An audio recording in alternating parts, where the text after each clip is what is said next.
Hello and welcome back to Conversations with Sharon and Rosa. I'm still Rosa. And I'm still Sharon. I have no choice. We want to thank each and every one of you all for joining us again for another great conversation. So, before we get into today's topic, we have to do announcements. And my one announcement is I am back from New Orleans, and the reason going was because I shipped my car there to give to my daughter. So I was going there to make sure everything was everything. So I'm back though, and I appreciate you all. I didn't get a chance to hook up with Nadia. I am so sorry. It just didn't happen. Yeah. It was a lot. And my dad came with me too. So it was just a lot going on, at more than I thought. I just thought I'd be by myself, chilling in the hotel room, looking for something to do, and, wanted to meet some of our subscribers. So next time. Sharon and I come next time. We will treat you to dinner. Whoa. So keep us. Somebody must have some money. I spent way too much in New Orleans. Whoo. Oh, like that's the first time. I'm scared to let her go anywhere else. Anyway, so I'm back, but I appreciate all you all who tried to connect with me and try to hook it up. Mm-hmm. You have any announcements? Nope. No announcements. It's another beautiful day. I'm living living my life like it's golden. Oh my goodness. Yeah. Okay. Who got a good night's rest? All right, so if you new to the channel, please like, subscribe, and share our videos to anyone that you think would benefit from them as well and want to join in on our conversation. Other than that, shout out. Okay. Right before that, I would just say, just not an announcement, but this is just an ongoing thank you very, very much, because you guys are doing a great job of getting back to us, and we appreciate your feedback, your replies, your perspectives, and a couple of y'all be trying to read us and tell us like, I got an issue what Sharon said last December, but we appreciate all of it, and it keeps us on our toes and keep us focused and let us know that you plugged in. So thank you. Thank you for that. Thank you so much. Now it's shout outs. So first shout out goes to my girl in NOLA, in New Orleans, in the Big Easy, Nadia M. Thank you, sis, for trying to hook up, but next time. Next shout out is Tanisha W. And I don't know if I pronounced the name right, but hopefully. And last but not least is Celeste N. Thank you all for being great subscribers to Conversations with Sharon and Rosa. And thank you for your feedback. We appreciate you. And no, Nadia, I didn't get your email, but I'll look for it, okay? Okay. All right. Yeah. All right. So today's topic ties in a little bit with what we talked about last week when we were talking about the title. The title. Still in the closet. Yeah. So we're going to do You're Still in the Closet, part 2, because we got so much feedback. And a lot of it was great in helping us grow, helping us understand some of the things that we may not have thought about or looked into. But we were definitely just giving you our take on that. Right, because we could only speak to it. What free for us felt like. When we came out, we understand everybody may not be able to come out. But some of the things that some of the feedback you all gave us was definitely an eye-open for me. And I don't want you to think that what I said was being insensitive to anybody's feelings or, cultures or, whatever is happening in your country. Definitely want you to think that I'm just going off of what I knew. And I appreciate you all for helping me grow and helping me look at things a little differently. Absolutely. And it goes, the same goes for me times 2. As we say that, You know, we used to start the show with like say, hey, there's a million lesbians in lesbian land, and so you were just hearing from the two of us. Rosa has a very different story than I do, and the next 10 people and the next 10 people. So with that, we had to, we had to hit the pump the brakes a little bit and just do a little moment of self-examination, because no way did we want to come off like, throwing shade or, cracking on somebody or anything like that. We've all been there. We've all have paid, I feel, we have all paid the price for our freedom, and our freedom to be gay, our freedom to be out lesbians. Right. And as no matter where you're at on that continuum, we know some of us, it's just not easy. Yeah. It's, a matter of fact, it's downright hard or almost impossible. Right. We have different cultures, different languages, different attitudes, different perspectives, religion, everything, because, your sexuality is not the only thing in your life, though it is a large part of your life. There's many of us who are still suffering. We're in the closet and we don't want to be, right. But we have to be. There are countries on this planet where homosexuality is still illegal. There's places where lesbians are being abused, beaten, or even killed. There are places where we're just not welcome. And with that, and also Sharon and I, when we travel, we don't even travel to countries that doesn't support just because LGBT. we don't want to give them our money. That's just our thing. Not nothing. If it's your country, nothing against that. No shade, but we just don't want to do that because we understand that things are different in different places. Right. And so we just rather not if we got to go somewhere together. Right. So and staying in that vein is just that even if we don't make it that big, just the relationships you may be having with your own families, your children. One woman says, "I just can't." Because we taught our children that it's wrong, and here now I'm an out lesbian. How do you reapproach your children and say, "Oh, it's really wrong, it's terrible, you're going to burn in hell for that"? But your mother's a lesbian, And as a matter of fact, I know specifically of one child who told her mother, "Mom, I don't want you to be gay because I don't want you to go to hell." What do you do that when you're talking to your 12-year-old? Right. So there's, like I said, there's different stories out there. There's different levels of outness. I'm not sure that's a correct statement, but a correct word. Yeah. But it's just like we're all living our life and we're trying to, snap up a little happiness as we can. But what does make it very difficult is when we're not living our true life, even when we can. So sometimes they call it self-imposed homophobia. That's what it's, self-imposed homophobia. It's so many slices out there, different slices of life. But just from and I don't want to sound like we're doing an apology. We were just making it very clear that when Rosa and I speak, Rosa is speaking to her life, and I'm speaking to mine, and then we speak together as what we're experiencing as a couple. And being out. Being a lesbian for me is liberating. It is free. And if you can be out, we just wanted to open up the question to, if you're not out, why? And you all know your story way better than we do. So you know if you want to be out. And I got some of the feedback where some people were saying they're not out because they're just a private person, or it's a delicate situation, or sometimes work is involved.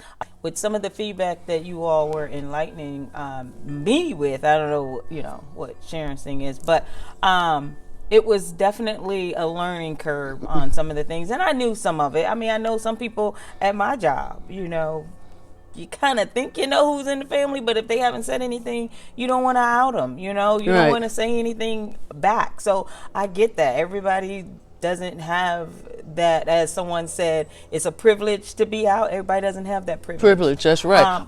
Or desire. Yeah, exactly. Because we're not saying because you're not out that you're miserable. No, there are some people who are going to die in silence. Right. I get that, and that is your prerogative. We just wanted to make it extremely clear that, one, like I said, we weren't throwing shade on anybody, and number two, we're very much aware that we are blessed to live in these times.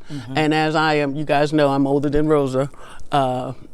a year or two or 17, but who's counting? But I paid some prices that a lot of people didn't have to pay. Right. I joined the Navy in 1972.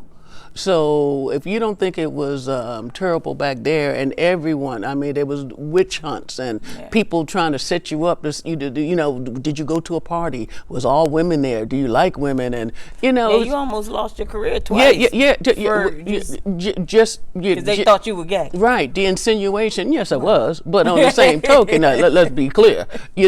But it was horrible, and I don't wish that on anyone. And I'm glad I have lived to see the time where people can come in and say, that's not my cousin, that's not my niece, that is my partner, that's my lover, that's my wife, that's my sweetie, my whatever. But it has been a long time coming, and a lot of people, Stonewall on up, paid a lot of prices for us to be able to walk with pride and have wonderful parades and not making excuses and lying to people, just coming out, allowing us to tell our truth, live in our truth, and go on and have the right to as much happiness as the next person. Right. So with that, I do want to go, please. But I just also wanted to tap on to what you said, because for me, to say that I'm out is my prerogative as to when to say that, and I was just thinking about when Sharon was talking about the fact that I sat next to this woman on the plane going to New Orleans, or where it was coming from. I think it was going to New Orleans. And she was telling me her issues, and we were like a year apart. She was like 51 years old or something like that. But I'm listening to her life, and I'm like, "What? Damn, she had a bad life." You know what I'm saying? Rough. It was rough. From what she was explaining to me, and she said, she saw my ring, and she said something about, are you married or whatever? And I said, yeah, I'm on my second marriage, and I was talking about my kids and their father, and she just assumed I was married to a guy. And she said, well, that gives me hope, that, it's still out there, and I'm dating this one guy, and blah, blah, blah. So she was talking in man form. And I could have stopped her and said, well, no, I'm with a woman.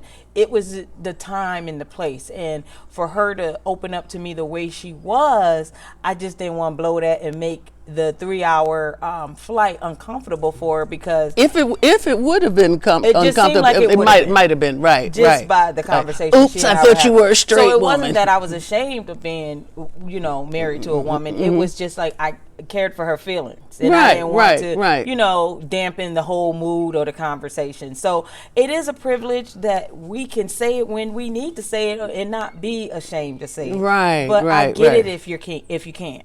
Right. And some of us, even when we can, we won't. So, but that's another conversation. So staying on point today, the reason why we're doing this immediate part 2 is to make it extremely clear that it's not easy for all of us, and I don't take any of this for granted.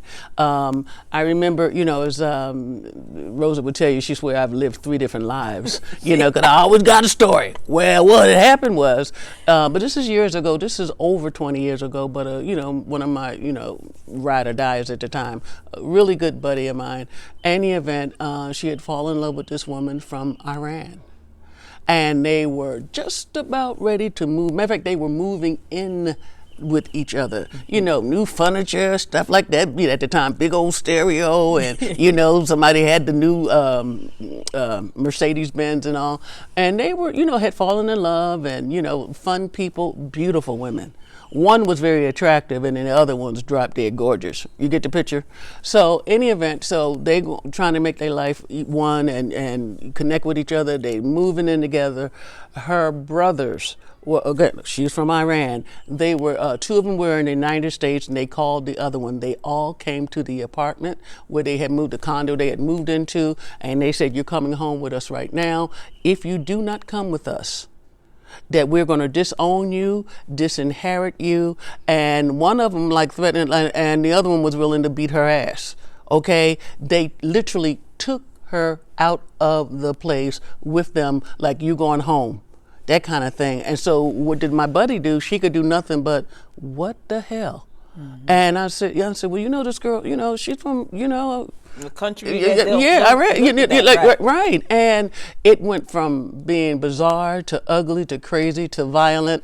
And how did it end? You may ask. The woman did go with her brothers, and she did return to Iran, because if she didn't, she was already disgracing the family. And they didn't say they were going to kill her, but I just kind of felt that they was going to whoop that ass if she had not come. And these are your brothers. Who knows when she got home? Right. What happened to her? We don't know, and I don't know what happened to her. And of course, me and my friend was just devastated, torn up, unbelievable. It was just a horrible situation. You're like, this is like a bad Lifetime movie, but it's real. So I'm saying that to say that it's still not okay in a lot of places in this world.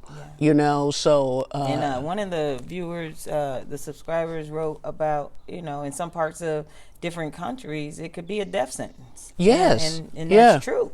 That's right. And that's true. So, so we get it. We definitely get it. Everybody can't come out, but or don't necessarily choose to come out too. Right. That's true too. Right. Right. Yeah. Some can't come out. Some choose not to come out, and some choose to come out. And I'm just in that group of people. So we definitely know that there's many groups, and whatever group that is for you, we definitely want to encourage you to just be the best you can be with the situation. Well, I'll tell on that same line. It's again 17 years difference between Rosa and I. She got a lot of stories. And they're true. But being in San Diego many times had gone. I've been gone to the parade. Been to the parade in San Francisco, Long Beach, and other places. But I live in San Diego. Well, I lived in San Diego for over 40 years, but guess what? I had never marched in a parade until I met Rosa. I had never marched, and here I am. I'm marching with my wife and our 2 kids, and they got the banners. And I'm gonna tell you, tears were it was in my heart and in my eyes, because, yes, I was out, especially after retiring from the military and everything. But I was out to a certain degree, in the sense of, I'm out, but I ain't out there singing. I ain't on no flute. I ain't wrapped up in the flag and everything. And I said to myself, well, why not? And so so now my knees are bad, my back hurts. So now my wife like, you need to march. And it was such a freeing, wonderful, incredible experience. And for and the people who know me, like, Sharon, you are 67 years old. Don't tell me you never marched. And I'm gonna tell you, I never did. Yeah. I support. But I send money, I'll buy the T-shirt, but I did never march, and now I do. And, long time coming, though I was out in so many other ways, I had been conditioned, like, whatever you do and however gay you think you are, we better not see you marching down University Avenue. And that's just it, because I just thought about something. So even when you were out, because you've always been out your whole life, but when you were in the military, you weren't out. And so that's partially out in a sense, because as some of the comments that came in said that, some people had got their jobs to worry about. Because you knew your career would have been over had you been out at work. Now it's okay if you're in the military to say I'm gay or whatever. Right, and that's my partner, that's my boyfriend, that's my girlfriend. But some people's work is still not okay. Right, and they don't choose to. Or whatever. And yes, you'll never know that kind of fear when you think that you've been with an organization 10, 15, 25 years, and someone can just casually say, Miss Williams, Captain Williams, Lieutenant Williams, Chief Williams, made a pass at me. And I'm uncomfortable with it. I feel threatened. You see what I'm saying? I've tried to rebuff, all those kind of things. And then my career, just, that circling sound you hear, that's my career going down the toilet. And then now you have to come and explain and deny, and where's the where's the evidence? Are there any pictures? So that was a horrible feeling, and like I said, if you never felt it, if you're working at Amazon or Walmart or whatever or McDonald's, you can be as gay as you want to be. Ain't nobody gonna fire you. Not unless you're just a bad worker and happen to be gay too. And you're right, but you do have to take precautions when people do know that you're out, and just like you were saying. for me, I work at a university where I'm with students all the time, and I'm actually an advisor over a specific sorority. And I talk to the president of the sorority quite often. Just, she and I have meetings about what's going on, what they're doing. I kind of like check-ins. And I have to be, aware of the spaces that I invite just me and another female in, because you never know what can happen. When I invite her into my space, doors is always open. I'm in a cubicle, so that's not too bad. But sometimes, we're in the conference room in my little area. I have to, leave the door open or whatever the case may be, because you just never know. People, especially if people know that you are, but they're not particularly fond of that, they may look for ways to dig in sometimes and, cause you harm when you didn't mean harm to anybody. So it's give and take. It is freeing being out, and it's freeing that I don't have to walk in the room and have to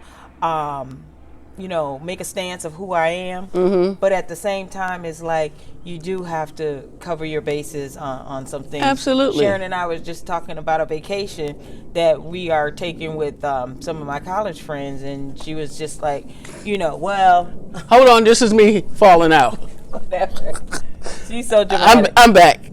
But she said, okay, well, if I don't go. And I said, well, if you don't go, then I might have to get a roommate for somebody who's not okay with a lesbian being in their room. Some girls can be funny, like, oh my God, I don't want her to see me. She might be looking at me. And I'll be like, girl, please. Don't flatter yourself. Hold on. Let me give you my immediate little take on that. We are basically going on a trip, and you know how you rent the house with 8 bedrooms and all that, and this is one of Rosa's really good buddies from college from 25 years ago. Several of my buddies. Several. Okay, old time used to be my buddy A, my ride or dies, right?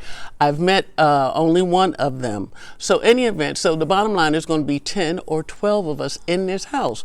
Rosa and I are going to be the only gays. Neither that here nor that we know of. That we know of. Neither here nor there. Not a big deal. But as we say that we're cool with it, really, I can think of other things to do.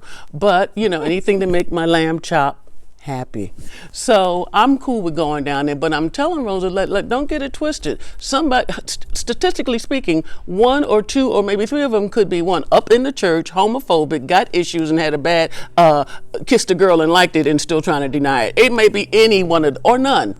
You see what I'm saying? And I'm not forecasting doom. I'm just saying that we're so comfortable in our world, and we're here, and we invite 8 women over, and we're having fun, and, chat and chew and all that. We're hanging out with 10 other known straight people. Well, they're wonderful people, but they might not be that cool. So I'm hoping that Rosa's 2 good friends tell them that we are a couple, tell them that we are married, and tell them we ain't tripping. I think they will. But you don't know until you know. Oh, because and then let them know. Look, and then you don't know that Sister Patril is there reading her Bible. Jesus, I'm around dykes. Oh, just one.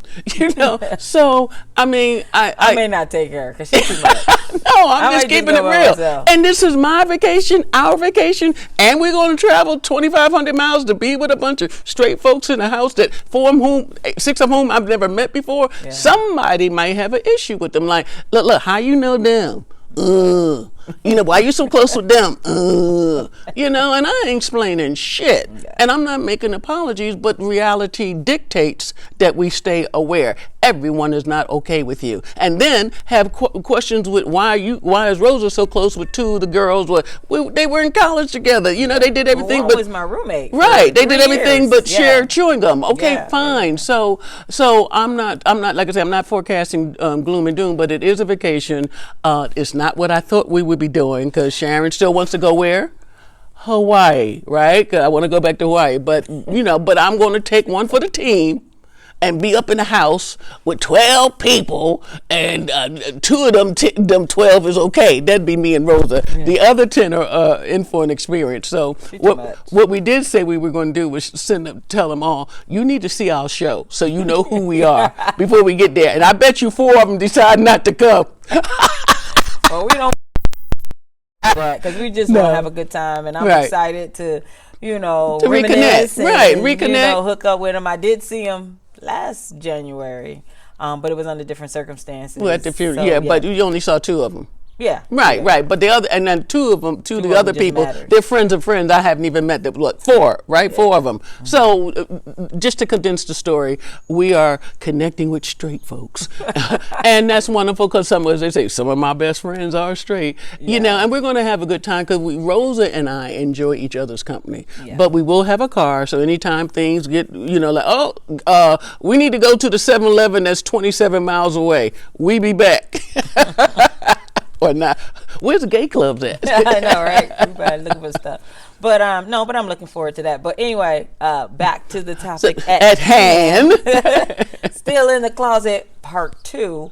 One thing I wanted to touch on before we get ready to wrap up is one comment came through that maybe, we need space in the community for those who don't want to come out. And that may be something that we can look into, or maybe even, invite, because a lot of times that's why Sharon and I hold a lot of parties here, because we know it's a safe space. We know that. Yes. And if we put anything on online, I always ask. On But Facebook, Sharon doesn't put anything out anyway. But she does enough for the both of us. Yeah, I would ask them, because everybody doesn't, and we want you to be able to come in this safe space and not be outed if need be. So if you're saying like, no, don't put me on camera, I definitely don't do that. Speaking of which, I have another story. Here we go. Oh, my goodness. But this happened it's been over 7 years because we've been married 7 years, but it's been a while back. But I had this big get in your face kind of party. It was about 60 women, if not more, having a good time. Boom, boom, boom, boom. And then you know how you don't know, everybody, but then sometimes you need to know everybody else, because a friend of a friend, one's a doctor, and she brought this young lady with her who, y'all know who Jackie O was, with the big glasses. Didn't want anyone to see who she was. Well, the woman was a lawyer, and she was walking around with these super big glasses because she didn't, she came, she knew it was my party, and she says, I appreciate it if you don't photograph me. I'm like, okay, I ain't gonna photograph you. Well, sweetie, the woman wound up spending 1.5 days at the house. She got drunk as a skunk, did everything but jump in the pool naked. Okay, and the thing is, we don't have a pool. Wait, we don't have a pool. So that's what, what I'm saying? She did everything but jump in the pool naked and got, slippery, sloppy, drunk. And I'm thinking, you worrying about people knowing that you gay? I'm concerned that you are drunk. But I'm feeling for her, you know what I mean? So the bottom line, she wanted to spend the night, and, we trying to nurse her back, from her headache and everything. And, I'm just thinking, like, is this what you normally do? And the thing is, she probably just wanted to let her hair down. She didn't want anybody seeing her in her real self. Yes, and I'm not sure she was gay. I think she was more bisexual, which is neither here nor there. I ain't starting that one up. But she felt comfortable enough, and I felt comfortable enough when taking her keys, because you ain't driving nowhere in that condition. Right. And so, like I said, she's concerned that people know she's a lesbian. I said, you need to check in, in the, my name is Samona, and I am my alcoholic. No, but in any event, it was just interesting that she was walking around, with the glasses. No one knows me. Don't look at me. I don't look familiar. Get out of here. Yeah. But people are entitled to their own, and that's why I have to ask. But most of the people that I've seen at our party and that we know, I know they're pretty much cool with it, even though I asked them too. But if they bought somebody, like Sharon was saying, if it's a friend of a friend, I don't know them, and I'll reach out to the person, be like, look, I want to post some stuff. Can you ask your friend if it's okay? Because I just want to make sure everybody's okay. I don't want you to feel like, I'm not out, but I don't want to even go to the party because of that. And then you don't know. This space is for everybody. You don't know the other part of the life that people are living, and you don't know what lives they live in either. So don't even start me on that one. You know what I mean? Because people be like, I work for okay, I'm not even gonna stop for that. Okay, no one knows me. Part of the CIA. No, but in any event, just excuse us if we just went off on the other road. And we're not making light of it. We are trying to make light of a serious conversation. Yeah, because yeah. it is deep, and It we is, get it. and sometimes it haunts us, and I do say haunt us, throughout our whole lives, because. But I do leave you with this though: if you don't accept you as you, how do you want the world to see and accept you? Yeah. Because what they say: the greatest love of all is to love yourself. Yeah. Love starts here with you. You can't give it if you ain't got it. Yeah. And you ain't got it if no one shared it with you. So, be who you are. Live the life that you want to live. We want you to have extreme and, extreme happiness each and every day. And, with this thing about, you still in the closet, some of us will be. Yeah. And that's just going to have to be okay. Right. It's going to have to be. But like you say, we can do And more. it's a personal thing. Right. For me, I just want to be out. Yeah. I lived in so long that Yeah. I was busting it at the seams anyway. Yeah. So And I always say, you ain't got a closet big enough for me. More room out than in. Yeah. So I think, is that about it? Yeah. Yeah, that's what we wanted to say. And like I say, if you are looking at these our videos in sequence, you know what I mean, this will definitely work. But I would ask people, don't look at 2 until you see 1. Exactly. Okay. So as always, we're wishing each and every one of you the very best. Of all good things, stay safe and stay woke. And be happy. And stay out. Stay out if you can. Be you. Be you. Take care. We love you.